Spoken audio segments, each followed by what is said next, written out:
A partir de este momento, Radio Universidad de Chile da la bienvenida a La República de las Letras. Antonella Esteves, Patricio López y Alberto Mayol los invitan a ser parte de esta nación letrada y democrática, en donde la conversación en torno a libros fundamentales es la excusa para juntarse con amigos, soñar y reflexionar sobre lo que somos y lo que podemos ser. Bienvenidos a la República de las Letras.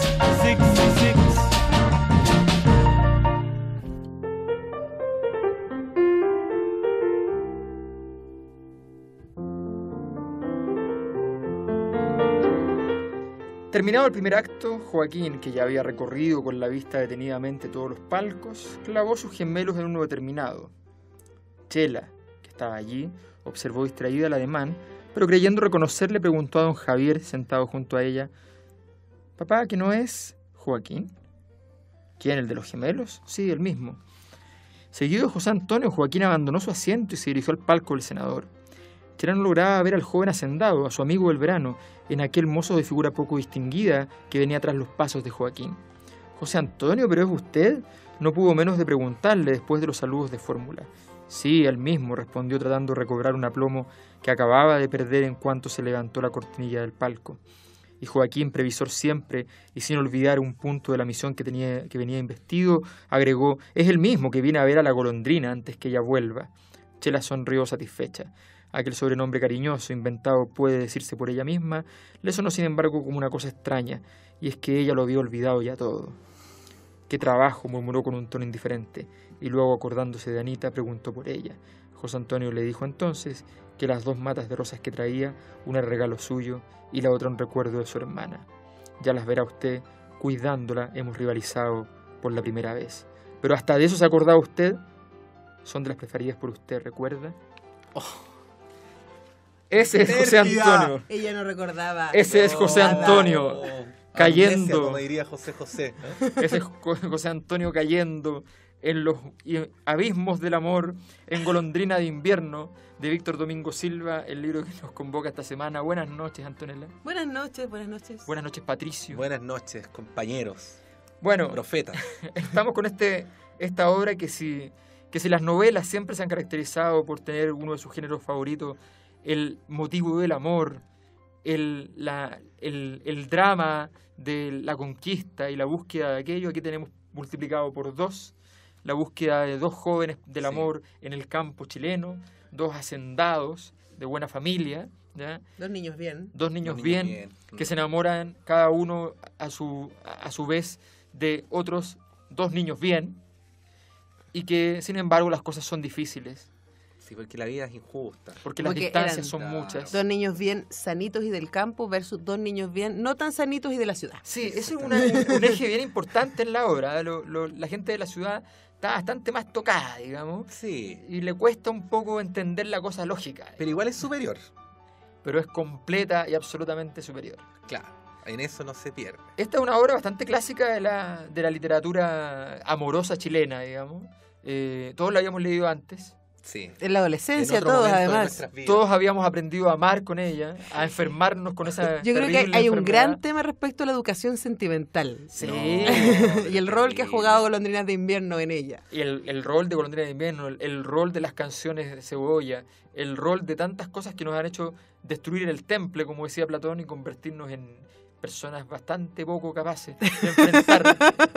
Yo debo reconocer que como que me había sumergido en una experiencia filopoética con la lectura de este libro, porque tenía que hacer el acto de ir a la casa de mis papás, de buscar en la biblioteca donde estaban los libros que yo leía cuando niño, aquel ejemplar, encontrarlo como lo encontré, darme cuenta que estaba mucho más amarillento que como yo lo recordaba, encontrar cuentas de la luz de hace 15 años atrás de mis padres metidas dentro del libro. ¡Oh! O sea, ¿pagada o no? Bonito, pagada por cierto, y en el tiempo. Tú sabes que si hay algo que tienen las familias obreras en Chile es el estoicismo. Efectivamente, claro. Es verdad. Son muy buenos pagadores. Muy buenos pagadores. Pregúntele a la Polar. Exactamente. Y además, un sellito, como el que tienen los libros de Clepsidra, que decía Librería Zamorano y Caperán, compañía algo. Una librería cerca de la Plaza de Algo. Hasta ahí bien, hasta que empecé a leerlo, porque además tenía buenos recuerdos de este libro. Y me fui encontrando Vamos al tiro al Vamos, dale, dale, dale. Ya estáis lanzados. Dale, dale. Me fui encontrando con que este libro vendría a ser algo así como el Douglas de la literatura chilena. Pero Douglas además cantando en un acto de Martita Larraechea, ¿no? Porque es un libro romanticón con algunas pizcas de reflexión sociopolítica, ¿no? Entonces vendría a ser algo así como Las Hermanas Brontë, más un poco de reflexión sobre la sociedad de la época. Instalado además el tema de campo-ciudad, que yo diría que es la parte como más interesante del libro. Pero la verdad es que voy a repetir textualmente, aunque les parezca fome lo que les dije antes de que empezáramos. O sea, un libro que hubiera preferido no volver a leer y quedarme con los buenos recuerdos. Mira. Como sucede con el reencuentro con algunos seres Bueno, humanos. ¿usted que decía que uno no debería volver al lugar donde había amado? Así es. Sí, Joaquín Sabina dice Joaquín eso. Sabina Sí. dijo eso. Pero fíjate que a mí me pasó lo siguiente, que mi esfuerzo siempre fue tratar de recuperar más que recordar la escena original de la lectura. O sea, ¿Querías acordarte de ¿En qué cuándo? estabas tú? Claro. Claro, el ¿Quién día- eras tú? ¿Dónde estabas tú? O sea, Pero es que, yo me pero es acuerdo que tú muy eras bien. el niño que enloqueció de amor. Claro, yo, Pero ya llegaremos a ese libro, un momento. Esté tranquilo. yo me acuerdo que estaba en la casa de mi abuela, donde yo vivía, en la cisterna, y de pronto encuentro este libro en un día de invierno como este, ¿no? Y seguramente porque era invierno, estaba lloviendo muy intensamente. Y no había mucho que hacer afuera. No había mucho que hacer en el patio, que eran esos patios grandes de la cisterna, digamos. Yo me dije, oye, este libro, qué sé yo. Y el mismo libro que tengo en la mano, también efectivamente el mismo con que lo leí la primera vez, que es de la colección esa de la revista Arcilla de los años 80. Y que Los negritos. los negritos. Sí, porque los de literatura española eran los rojitos. Los rojos, claro. Sí. No, y en los 90 sacó otra. Yo tengo la versión Ah, mira. noventera. Ah, mira, no tenía idea que había Mira. salido nuevo. Ah, Sí. mira, sí, eso es como... Y en Claro. Ercilla también. En Ercilla, claro. Entonces, y me acuerdo de haberme tendido en el suelo de mi dormitorio, ¿no? Y haberme puesto a leer esta cuestión así para ver qué era, y haberme quedado efectivamente enganchado con la historia de este amor de verano, por eso se llama La Golondrina, digamos. Esa canción debería ser Andrés de León, ¿no? Mi loco amor de En este amor de verano Cambiemos el orden de las canciones. en el que vive José Antonio, con mucho dolor, y que cuando pasa el tiempo y él intenta volver a conectarse con su amada, y su hermana trata de conectarse con su amado, ambos son inencontrables y el campo los absorbe en sus quehaceres, y la ciudad emerge como la gran enemiga, digamos. Este libro nos enseñó muchas cosas, como no hay que jugar de visita. No, nunca hay que jugar de Nunca hay que ir a visita. jugar de visita al terreno del otro. Exactamente. Y hay que hacerse lo interesante. Y hay que hacerse el interesante, hay que alejarse primero para poder entrar. Y así sucesivamente tantas lecciones que... Ahora, ojo, que esa es una lección fundamental, insisto, en nuestra educación sentimental. Sí, Es como, claro. ¿qué le pasa a José Antonio? Entrega su corazón de primera, inocente, bueno, lindo, y le hacen pedazos, y después cuando ella vuelve les hacen interesante en la distancia, la trata de señorita, y ahora tú te Claro. amás, y ella ahí lo empieza a encontrar interesante. Claro, pero eso lo aprendió en la ciudad. Porque efectivamente el corazón de José Antonio es un corazón puro, que se entrega a la primera. Porque típico de los hacendados. Claro, porque, Ahora, a porque- los 25 años, habiendo estudiado, porque él se supone que vino a la Universidad de Santiago. Sí, Sí, pero es del campo. Y, es que vino a la Católica. Sí, ya. y volvió, ¿cachai? No, porque pero- estudiar en la quinta normal.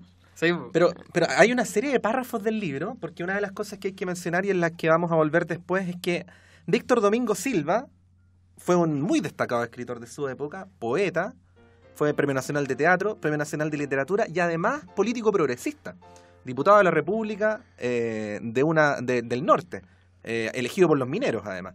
Entonces uno no esperaría ciertas frases de políticos progresistas, sobre todo porque uno ya los conoce bien y sabe que jamás incurrirían en el clasismo, pero fíjate tú, respecto a el pensamiento de las personas del campo, son más buenas, sí, claro, son más puras de corazón, son incapaces de disimular, son algunas de las partes que Claro. aparecen en el libro, ¿no? No como la gente de la ciudad, pero hay ahí, en la buen salvaje. apariencia del piropo, un sentido profundamente despectivo, ¿no? No, Que y parece además como envuelto. hay una diferencia fundamental que está repetidamente a través de diversas clases entre los hacendados sí. y el pueblo, Sí, claro. que hablan distinto y en donde el narrador en O es off el- de alguna manera Tiene constantemente tipos de, por ejemplo, en la página 2, Anita le dice a su hermano, oye, pero ya te vas a ir a trabajar. Y dice, sí, es que a esos no hay que dejarlos solos. Claro. El libro parte con eso. Y a mí me pasó algo parecido a ustedes en la lógica de que yo también leí este libro en la adolescencia. En mi adolescencia maipucina, seguramente también en un día de invierno y tampoco obligada por el colegio. Y también probablemente, yo no recordaba mucho, pero sí me acordaba que era una súper romántica y no sé qué. Y claro, y ahora con la conciencia social que uno tiene, eso te empieza a hacer ruido. Pero además me parece súper interesante la mezcla que hace el Pato de compararlo con las Bronte y no con Jane Austen, que probablemente hubiera sido por el nivel de histeria que tiene el libro. Sí. Porque Jane Austen efectivamente es mucho más eficiente, y acá hay un programa de Orgullo y Prejuicio que ustedes pueden buscar, están los podcasts, en donde, claro, ella da cuenta de esta reflexión de clases sociales que ella tiene, pero desde un lugar que hoy día sigue siendo políticamente correcto. Sí, claro. Versus lo que pasa acá, que además de que tenemos 4 personajes que, bueno, hay uno que es más neurasténico, literalmente, que el resto, hay esta cosa así como súper en la piel del sentimiento sensiblera y terrible, que está más cercano a la Bronte, y también esta cosa pseudo crónica de época, que igual uno piensa, mira lo que es el sentido común de la época también. El sentido común progresista. ¿Podrías leer el párrafo? ¿Qué leí? Qué maravilloso. Por ejemplo, Por ejemplo, voy a poner un ejemplo. bueno, ellos van como en un carruaje de un lugar hacia otro, se desplazan y de repente se sube un joven del pueblo a cantar y dice el narrador: en efecto, el mocetón tenía un agradable timbre de voz, cosa rara en Chile entre la gente del pueblo. Chúpate esa Violeta Barra. Pero te fijas que lo escribe con cariño. Por supuesto. O sea, como reivindicando, ¿no? Claro, un gran mérito de este niño que... Pero insisto, Pero toda la cultura de la excepcionalidad. ¿Qué o sea, pasaría si un político progresista de esta época escribiera una novela progresista así? Sergio Vittar, por ejemplo, sobre el pueblo. Es que no podrían escribir, sí. Esa es la diferencia. Sí, claro. Sí, además que también está el tema de que es un amor entre pares. Sí. Ahí no hay mucho progresismo. Sí. Es más bien manteniendo el status quo de que se casa la hija de un senador con un hacendado. No estamos hablando de que se enamora. Pero igual hay una distancia entre la aristocracia de la ciudad y la del campo. Sí, pero mira la mansa escoba que pasa cuando una prima, que además dice morenita y feuchita, y dice, ¿qué onda? Se enamora de el hijo de un administrador, ni siquiera de un campesino full. Ese era el diputado Jairo. de los obreros salitreros. Sí. Y que a la escoba, tan así que el hermano de la niña con su primo van y lo pelan con tijeras de podar. Y es como, hoy la humorada de esta juventud, ¿no? O sea, en serio. No, pero además, o sea, varias cosas progresistas. Hablar de política, que ya es raro en los libros de una novela amorosa. Hay citas incluso a autores, así, hay momentos donde aparecen autores que revela que en esa época había una búsqueda de contrabando, meter por lo menos alguna clase de contenido en medio de esto. La novela comienza con temas más políticos y termina con un tema más político. O sea, hay un esfuerzo por hacer ese vínculo, y que es un poco parecido al esfuerzo que hizo Genaro Prieto con El socio, qué sé yo. Pero evidentemente uno entiende aquí la energía, la fuerza, el sentido último fascistoide, ¿ya?, del campo chileno. O sea, pero de sentido común, eso es lo que pero la capacidad de haber permeado. Pero ¿sabes lo que pasa, Alberto? Yo tendría a ver un mérito en eso. Hasta que me acordé que de la misma época, ya hemos leído en este programa, El Roto y Subterra. Un libro escrito por un tipo proveniente de la zona del carbón, obrero, y el otro proveniente de la clase alta. Al lado de esos dos libros, la mirada social de este otro no es que palidezca, sino que se vuelve patética, ridícula. Se ruboriza. Exactamente. Sí, pero es que aquí lo que está en juego es el amor. Y tal vez los otros no saben amar. Claro, solo saben luchar. Solo saben luchar, que es la tesis Hinz-Peter. Oye, no, pero en El Roto hay amor también, pues. Sí, amor. O sea, tú dirías que este tipo además, es como Salaquet. Siempre hay amor. Esto es como Salaquet sabiendo escribir. Claro, o es como... no sé. Es difícil buscarle Es difícil buscarle un Pero bueno, estamos con Golondrina de Invierno, Víctor Domingo Silva. Vamos al primer tema. Antonella, por favor, desgárranos. Sí, me costó, tenía varias opciones, pero escogí a Morrissey porque dada la sensibilidad hiper emo del libro, pero además escogí a Morrissey en una canción que se llama Interlude, que además tiene que ver con el libro porque hay un tiempo entre que ellos se conocen y efectivamente, no voy a decir concretan porque están lejos de eso, pero finalmente se acercan, ¿no? Y además en esta canción Morrissey comparte micrófono con Siouxsie, entonces es doble, así como desgarro. Vayan con ahórcate. Interlude. Escúchala y ahórcate.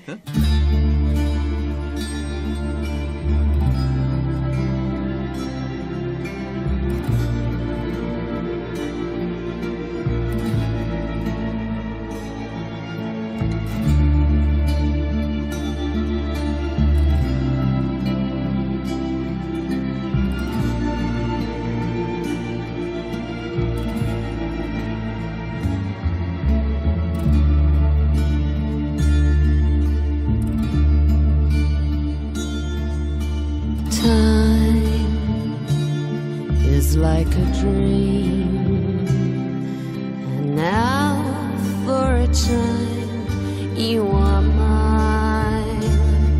Let's hold fast to the dream that tastes and sparkles like wine. Who knows if it's real or just something we're both dreaming of. What seems like an interlude now could be the beginning of love. Loving you is a world that's strange, so much more than my heart can hold. Loving you makes the whole world change. Loving you, I could not grow. No, nobody knows when love will end. So till then, sweet friend, time is like a dream, and now for a time you are mine. Let's hold fast to the dream that tastes and sparkles like wine. Who knows if it's real or just something we're both dreaming of. What seems like an interlude now could be the beginning of love. What seems like an interlude now could be the beginning of love. What seems like an interlude now could be the beginning of love.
Cayó advirtiendo que se metía por el delicado sendero de las confidencias y temiendo acaso que su compañera juzgara hijas de estudiada afectación tales palabras.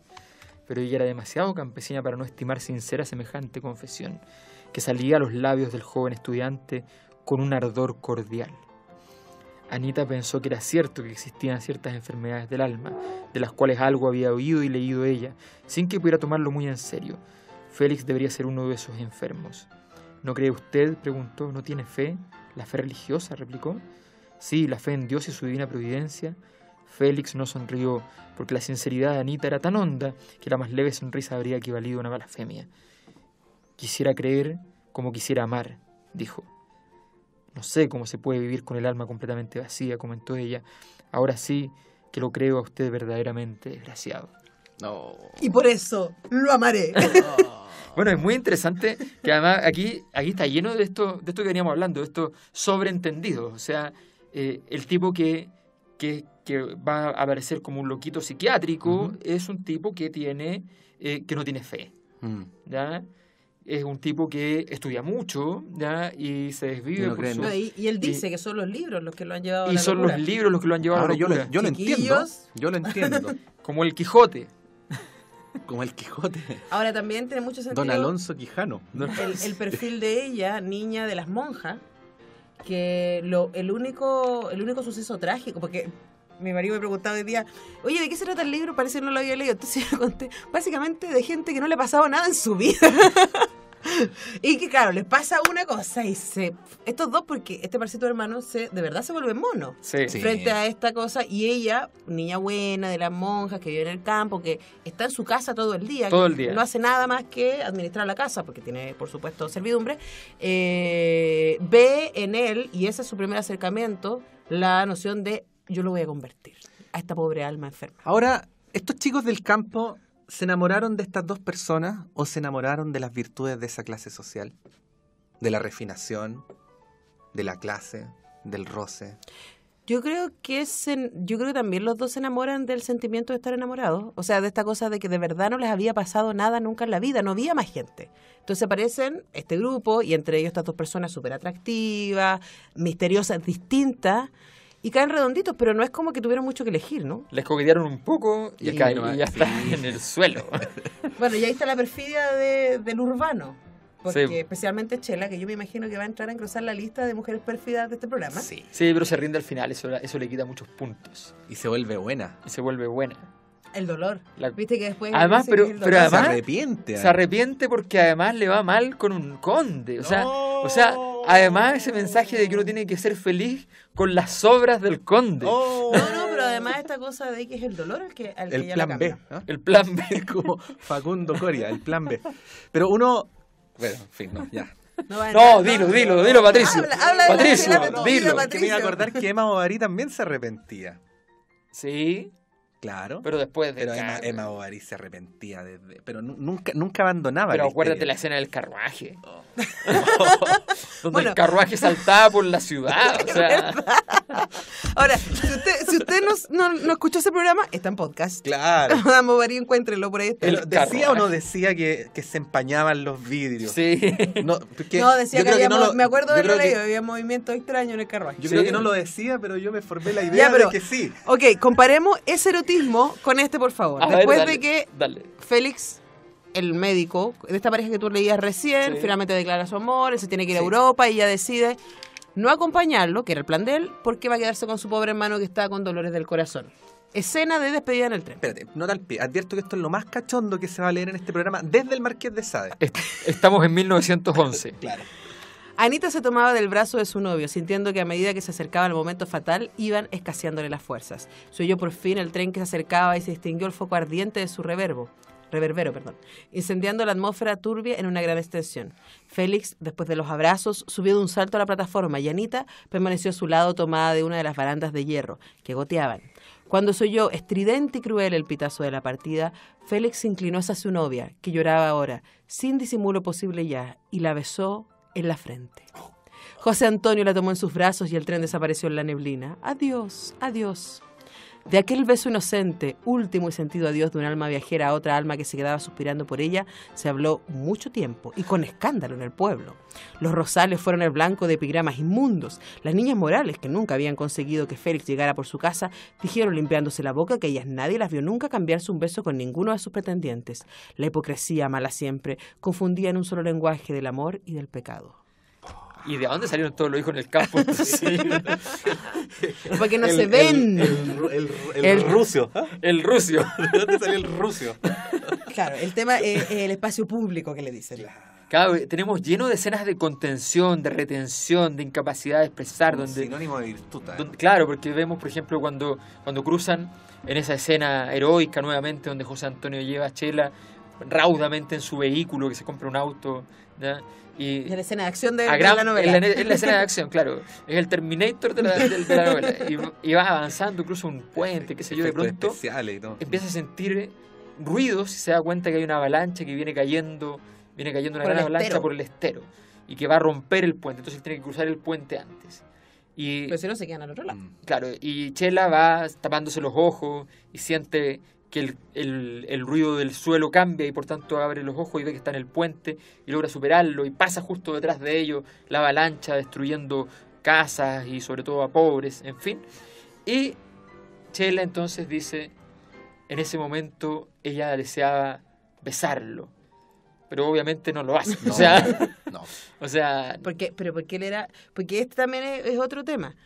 A ella le gusta él cuando lo ve en el campo, sí, y lo ve arrear un toro y así como entonces macho alfa, así como, sí, además de verdad, ligado a la tierra, sí, uno se imagina así como una gran promesa que no podrá cumplir, espalda ancha y la cosa. Y después en la escena que tú partiste leyendo lo ve de nuevo en la ciudad, así como que el trajecito le queda mal, como que tiene el cuello demasiado ancho, que se ve como las chiquitito, manos ásperas. Entonces como ¿qué hace aquí? Y luego lo ve de nuevo en esta escena así y es como apareció de nuevo Rambo. ¿Cómo se llamaba esa teleserie? ¿Rojo y Miel? Claro, ¿cómo era? Rojo y Miel. ¿Cómo era la canción de Rojo y Miel? Ahí era Kiko Yungue, po. Sí, po. Ay, no, Vamos, y no nos vamos a reír de que actuaba Camiroaga ahí, por respeto. Por respeto, no. Sí. No, pero además está, porque además si está la canción de Kiko Yungue ya hay de qué reírse. Sí. Así que un saludo para Kiko Yungue, a quien nunca pondremos en el programa. No, por favor. Oye, pero muy bien en todo caso. A mí se me había olvidado que habíamos leído a la Brontella llena de usted, así que...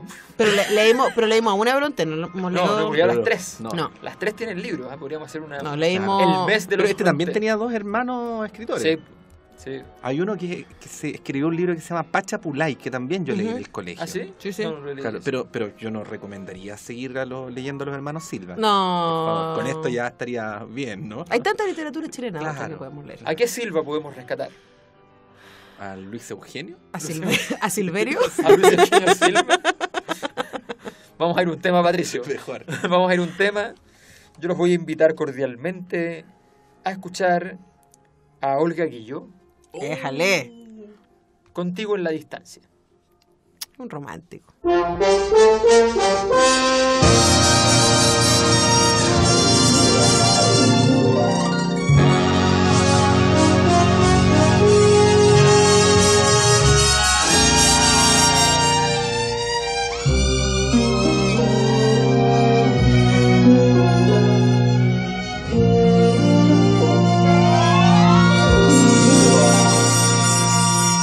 No existe un momento del día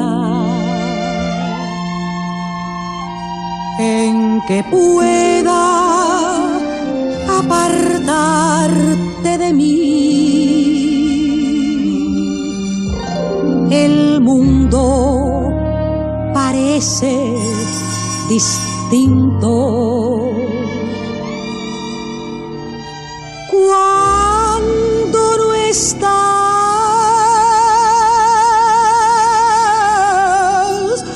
junto a mí.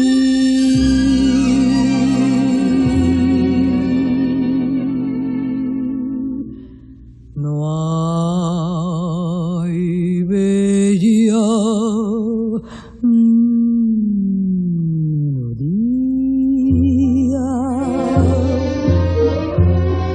en que no surjas tú ni yo quiero escucharla.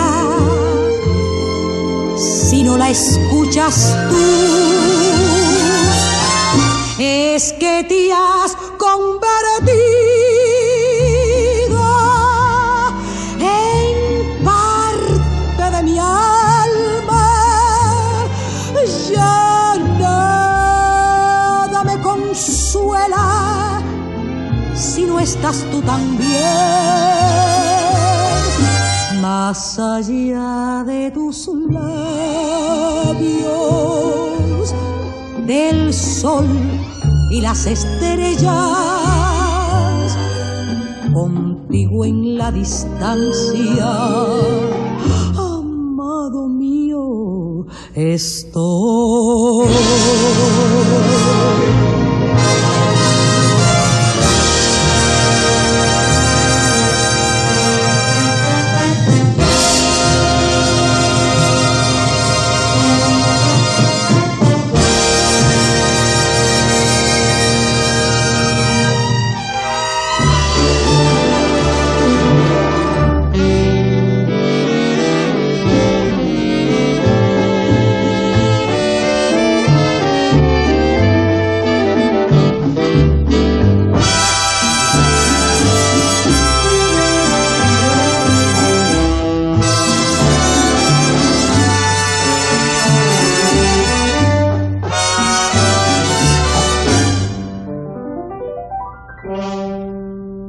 Más allá de tus labios,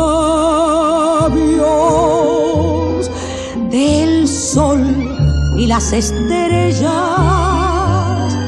contigo en la distancia, amado mío, estoy.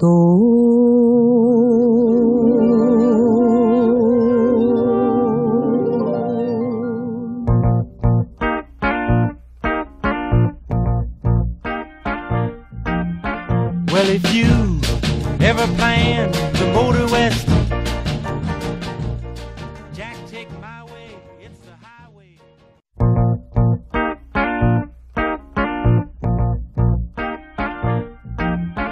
Well, if you ever plan to motor west,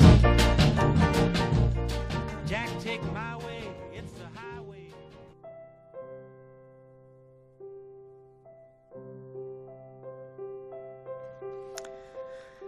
Las rosas, precoces siempre, amenazaban invadir todo un lado del jardín. Aún estaban casi todas en botón, pero las había en tal número que ellas no pudieron menos de sonreír imaginándose cómo estaría de cuajado el rosal cuando por fin abrieran todas. ¡Qué milagro de color! ¡Qué variedad incalificable de matices sobre el verde de las hojas! Desde el blanco puro hasta el rubí profundo, pasando por todas las gradaciones y desviaciones del rosa y el amarillo. Está hermoso, muy hermoso el jardín. ¿Le gusta de veras?, preguntó Anita. Creo que no me aburriría nunca vivir aquí. Chela, dijo Anita. ¿Qué? Eso que acaba de decir es una cosa muy grave. Bien sé lo que digo.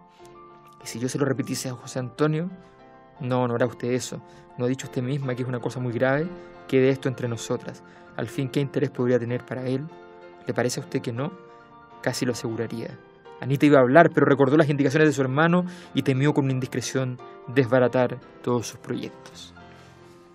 Estas son las escenas más rudas, más radicales dentro de la novela. Sí, ese es el momento en el cual uno queda como choqueado, ¿no? Ahora, hay que decir que a pesar de que no hay... O sea, igual mantiene el interés a pesar de no Sí, tener nada... es súper entretenida. Otra cosa es que uno diga, oye, pero qué terrible. ¡Pero muévete, hombre! Sí, no, y además es terrible ver esto de que las descripciones más acabadas y completas son de las flores, el paisaje, el trigo, los caballos. Ya, pero dilo que dijiste los comerciales. Y que dos cosas muy importantes en una novela. No hay nada de sexo. Y lo segundo también, las descripciones en cambio de los más pobres, ¿ya?, de los campesinos, de los inquilinos, del pueblo, del bajo pueblo, son unas descripciones de una pobreza completa, donde además ellos salen desprovistos de lenguaje, o sea, claro, las palabras entrecortadas, ¿ya?, la lógica destruida. Entonces, pero siempre desde el respeto. Sí. Pero que, por ejemplo... Y del cariño. nuestro personaje despechado se enfoca en el trabajo y hace un montón de innovaciones importantes en sus terrenos, entre ellos hacerles casitas de madera a esta pobre gente, así descrito en el libro, y su capataz le decía, pero es que la gente se va a ir, no va a saber vivir en esas casitas. Y eso le decía, no, si la pobre gente le va a gustar, tener mejores condiciones de vida. Y él tenía razón, la gente le gustó finalmente tener un techo mejor y no vivir así en las condiciones en que estaban antes y que todos consideraron que eran las condiciones en las cuales se debía vivir por siempre. Claro. No estamos hablando por si acá a los que vienen integrándose, no estamos reproduciendo una reunión de la Comisión Política del PPD. No, esto es nada menos que el Chile profundo. Esto es nada menos que el campo chileno, que esa ética que se trasladó a la ciudad, además en Chile, y que se transformó en la cultura sendal y en el pacto social de entonces. Antonella, por favor. Bueno, en el primer día de campo que ellos se encuentran y comen un riquísimo almuerzo. Donde todo comienza. Oye, además que el almuerzo cuando lo describen, ahí sí que describen, po, la cazuela y las humitas. El sábado en la tarde. Antes de venir a grabar La República, ya había tomado TR100. ¡Qué horror! ¡Qué terrible! A saltar la cocina de la casa de... Bueno, y de ahí se meten a una remolienda, que hay una casa campesina, ¿no? Sí, están ahí cantando remolienda es la que usará. Y están ahí bailando y cantando cueca y no sé qué. Los paseantes reanudaron la marcha en medio de entusiastas aclamaciones de despedida y la ramada volvió a crujir entre el barullo de una cueca con tamboreo y huifa, bailada por un futre santiaguino y una guasa de los campos del sur. Todos, con excepción de Félix, comentaban la incidencia con frases regocijadas. El estudiante guardaba silencio porque a él, lejos de agradarle aquel espectáculo, le había hecho una impresión penosa. Siempre le puso triste la alegría popular. El socialismo evangélico de sus años veintenarios se sublevaba en él. No podía soportar con serenidad que el pueblo riera de su miseria. Como José Antonio y Chela adelantasen, Anita aprovechó la ocasión para preguntarle, ¿se ha puesto usted triste? ¿Qué quiere que le diga?, respondió él. Me parece un sarcasmo que esa gente se alegre de tal modo. ¿Por qué?, replicó ella extrañada hasta lo indecible. ¿Por qué? No sabría explicárselo en pocas palabras. Como creo que seremos muy amigos y que alguna vez hemos de volver a conversar, se lo diré más tarde. Pero los pobres también tienen que alegrarse, dijo ella. Es que no debería haber pobres. Bueno, y ese es el loco. Qué lindo. Ese es el loco. Bueno, en este libro aparecen todas las palabras de 4 o más sílabas que existen en el idioma español, como paralelepípedo, escarabajo, indecible, esdrújulo, Antonella. Supercalifragilístico también. Pero es que en 1911 la gente hablaba de otra manera. Largo. Sí. La gente hablaba más largo. Oye, no se han dado cuenta, pero esto no corresponde porque estamos en el tercer bloque. Pero es que el tercer bloque puede ser cualquier cosa, incluso hablar del libro. No, el tercer bloque es la revolución dentro de la revolución. Así que... La revolución en la República.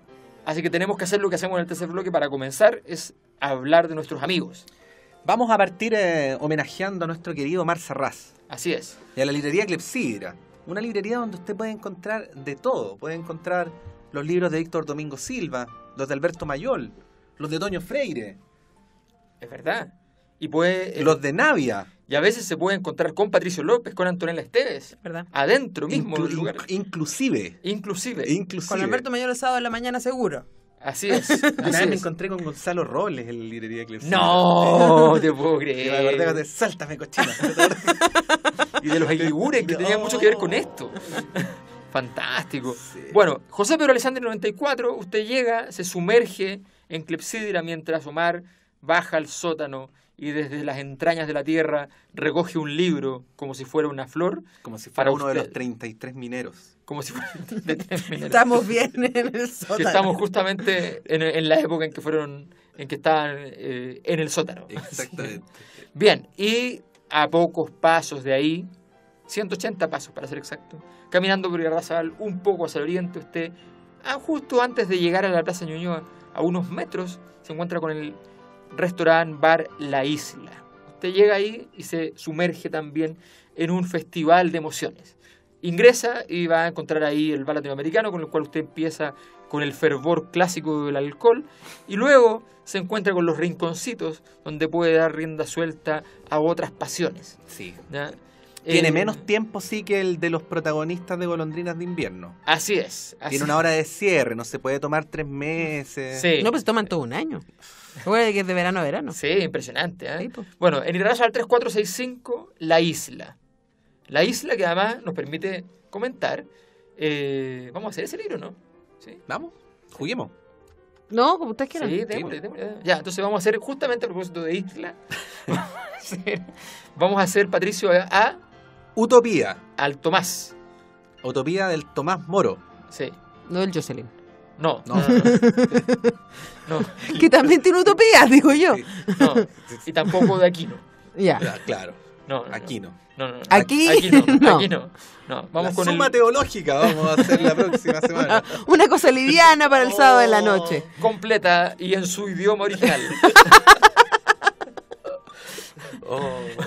Bueno, ¿Te imagináis?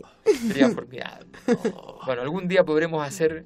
Tenemos que hacer un día en que el desafío sea un libro que nos demoremos exactamente la semana completa en leer. No hacer nada más. No hacer nada más. Lo que yo le diría a los republicanos es que nos deseen mal, porque mientras más mal nos vaya en la vida, más tiempo vamos a tener para leer libros largos. Así es, Sí. así es.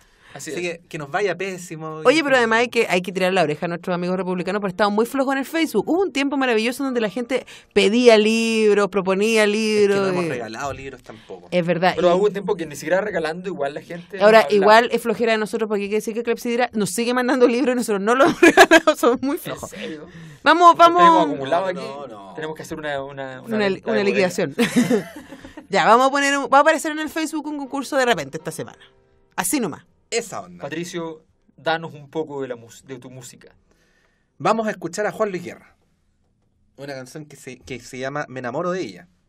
Y que sigue la vieja tradición de canciones como Luis Enrique el Plebeyo y otras. Como María Teresa y Danilo. María Teresa... No, esa es otra. No, esa es otra edición. Sí, esa es otra. Mira, vamos con esa. Yo era de un barrio pobre del centro de la ciudad, Ella de clase alta para decir verdad. montada en un Mercedes automático 2 puertas, yo rodando en una trate con un pie adentro otro afuera. Ella en la Pedro Enrique, yo estudiante de la UAS. Ella suma cum laude, yo suma dificultad. Pero el amor se viste de lino y de franela, y cada día que pasa yo me enamoro de ella. Y oye, Me enamoro de ella, me enamoro de ella, de sus ojos claros, de su risa bella. Me enamoro de ella, me enamoro de ella, de sus ojos claros, de su risa bella. Me enamoro de ella. ella en un club de tenis, yo a veces juego billar. Ella almuerza en Lina, yo en un comedor social. Tiene en su residencia un sauna, una piscina. En mi pensión 2 cubetas para mojarme la vida. Ella en bienes raíces hereda la capital. Yo tengo que hacer magia para trabajar. Pero el amor se anida y no sabe de cuentas. Y cada día que pasa yo me enamoro de ella. Y Me oye, enamoro de ella, me enamoro de ella, de sus ojos claros, de su risa bella. Me enamoro de ella, me enamoro de ella, de sus ojos claros, de su risa bella. Me enamoro de ella.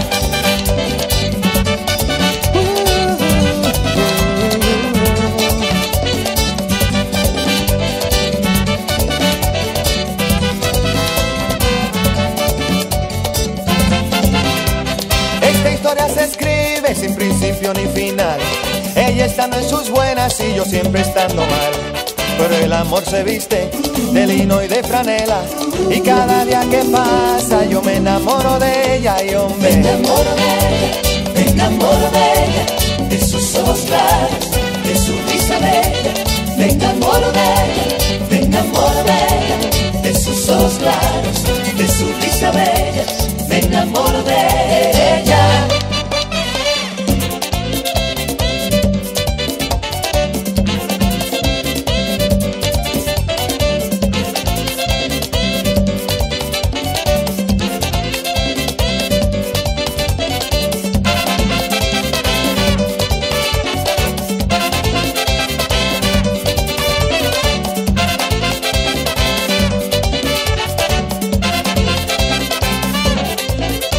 si ella se diera un poco mi vida por ideal, Bájate de esa nube y deja de soñar. Es que el amor se viste de lino y de franela, y cada día que pasa yo me enamoro de ella. Y oye, Me enamoro de ella, me enamoro de ella, de sus ojos claros, de su risa bella. Me enamoro de ella, me enamoro de ella, de sus ojos claros, de su risa bella. Me enamoro de ella.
Sobre la palidez del cutis, los ojos de José Antonio, grandes y oscuros, tenían una expresión irresistible. Él también, que la vio otra vez, halló en ella un encanto nuevo, otra manera más grave y más dulce de atraer. Le pareció que había desaparecido el aire imperativo de su fisonomía, cediendo su puesto a un como cansancio melancólico que nacía en la curva de la frente para morir en el rictus de los labios. Estas son las cosas que pasan en Golondrina de invierno. Impresionante. En este libro que a usted, en esta noche de lluvia, le permite encontrarse con el Chile de 1911, la forma de amar de la hacienda y en la relación con este Santiago naciente que está justo en la ebullición, está justo antes de la crisis. Entonces se comenta que está la bolsa de comercio. Bueno, y está la crisis durante el libro final. Claro, de hecho, al final. Entonces está la bolsa de comercio bollante de transacciones y de pronto todo eso que era cierto, de pronto es falso. Como la anatomía de un mito, así. Y de pronto es falso y todo se desploma porque efectivamente todo se derrumbó. Se derrumba el modelo. Se derrumba el modelo de 1911. Todos saben que ese es el único modelo que se derrumba. Es verdad. Ahora, yo me preguntaba mientras leía el libro si, además del ejercicio nostálgico y de la curiosidad histórica respecto a otro Chile y a otras maneras y a otros, ¿tiene algún sentido hoy día? Me preguntaba, por ejemplo, si se puede hacer un guión hoy día de esta novela, tal cual está aquí. Sí. Da para guión, ¿ah? O sea, pero digo los intereses. El dato que yo le decía al Pato es que yo pensé que tenía el libro, no lo tenía, entonces aproveché el lunes que tenía que ir a hacer clase y a la UDD, lo saqué de la biblioteca. Y le mostraba que este libro, que lleva sus buenos años ahí en la biblioteca, no había sido sacado nunca por nadie. Hasta que de hecho la bibliotecera me dijo, uy, nadie lo ha leído. También es mi primera vez. También es mi primera Pondré el concierto de No, pero mira, Aranjuez. si es para una novela romántica, mejor Jane Austen. Si es para una novela social, ya las nombramos. Si es para la relación campo-ciudad, Doña Bárbara. Y José Donoso. José Donoso. Don Oso. Don Uso. Pero claro, la pregunta probablemente que queda es como, ¿vale la pena leer Golondrina de invierno a esta altura? Esa es la pregunta. No, pero a mí, a ver, En un acto de... salgo en defensa de la oligarquía chilena, Ya. ya que sus grandes asesores Ya hemos están visto casi en la de cárcel. todo. Es cierto. Vamos a tener que salir en defensa. No, yo creo que hay varias cosas muy interesantes. Yo creo, primero, nos duele y nos pese todo lo que nos duele y nos pese, resulta que este país que se describe aquí sigue siendo el mismo país. O sea, la forma, claro, todo es un poquito más calentón, pero la forma de transacción, el problema de las relaciones entre la oligarquía... O sea, le metemos un par de escenas eróticas y la hacemos igual. Sí, claro, y tú sintonice usted el lunes en la mañana la radio Agricultura y se encuentra con este país, ¿ya? Tal vez no 1911, pero 1930, ¿ya? Entonces, claro, hay aquí esto no es completamente ajeno. O sea, cuando uno lee un libro que es completamente ajeno, siente que ni siquiera entiende los elementos de pertinencia. Aquí es cierto que hay muchas cosas que han cambiado, pero como que el marco, la matriz donde nos movemos, sigue siendo la misma. Están los intereses, está la posibilidad de lo imposible. O sea, aquí no hay ningún acto de rebeldía en el cual un peón ya cada cierta cantidad de tiempo logre estar como en la Quintrala, digamos, con ella. ¿ya? Claro. Aquí no hay nada de eso, ni por un lado ni por el otro. Aquí está todo el sentido último de esta clase oligárquica que está un poco más abierta. Esto es lo que nos describe Víctor Domingo Silva, un poco más abierta al liberalismo, qué sé yo, una cosa un poquito más progre, pero que, como ves ahora mismo, que también que vemos que aparecen los progres y los liberales, y quienes defienden a la derecha irónicamente en Chile hoy día son los liberales, aunque siguen ganando los conservadores, ¿ya? Resulta que esos liberales no tienen ninguna importancia y son en realidad una foto que está por delante del campo, sus dinámicas, o de la bolsa de comercio, sus dinámicas. Al final, la chela, digamos, con su belleza y su fastuosidad, no simboliza otra cosa que este juego entre el campo, el Senado y el capital. O sea, para sintetizarlo, yo creo que... Ahora, yo también creo que tiene que ver, como decía yo al principio, con el tema del sentido común. Ahora, ¿el sentido común de quién? O sea, aquí tenemos a un escritor de clase hablándole a su clase, porque en 1911 esa era la gente que leía, también. Entonces, tiene que ver con eso, que no iba a ser el mismo pueblo que él describe acá, desde un lugar de respeto, pero desde mucha distancia. Y claro, hoy día políticamente muy incorrecto, pero finalmente es un sentido de que ese es el orden de las cosas y en ese orden nos emocionamos y nos conmovemos. Bueno, en esa misma línea, a mí lo que más me provocó, en clave completamente resentida, es el progresismo bien intencionado de cierto sector, no sé si llamarlo de la oligarquía, pero algo así, ¿no? Esta mirada integradora de consensos, de buenas intenciones de una clase hacia la otra o de una realidad hacia la otra, y de vuelta donde se producen conflictos, donde existe la tensión, pero siempre existe la posibilidad de resolverse, donde efectivamente no existe el peón que diga esto está completamente mal, esto hay que hacerlo completamente de nuevo. No. Una forma de presentar una realidad social en la cual se le despoja al sujeto campesino de su propia voz para hablar bien intencionadamente en nombre de él. Y cuando uno revisa ahora lo que pasa, por ejemplo, con temas como el tema mapuche o lo que pasaba hace poco con los conflictos medioambientales, siempre hay algún bien intencionado de las ONGs o de la clase alta dispuesto a hablar en nombre de esta realidad. Cuando en estricto rigor deberíamos pasarles quizás los micrófonos o los papers para que fueran ellos los que efectivamente hablaran en nombre de su propia realidad.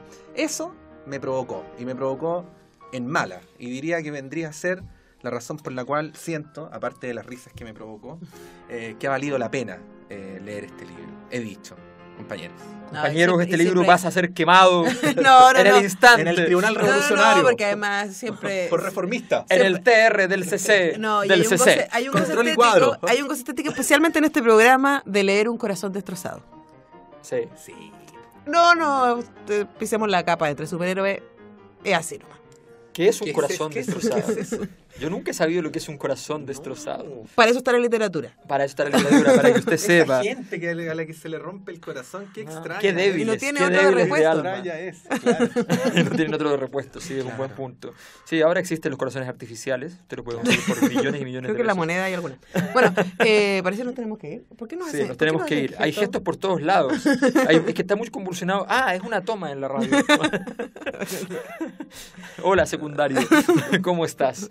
Bueno. Ya, nos vamos. Nos vamos para la próxima semana a estar con Tomás el Moro y claro, no con el otro, y vamos a ir con... O con Nivaldo. Con Utopía.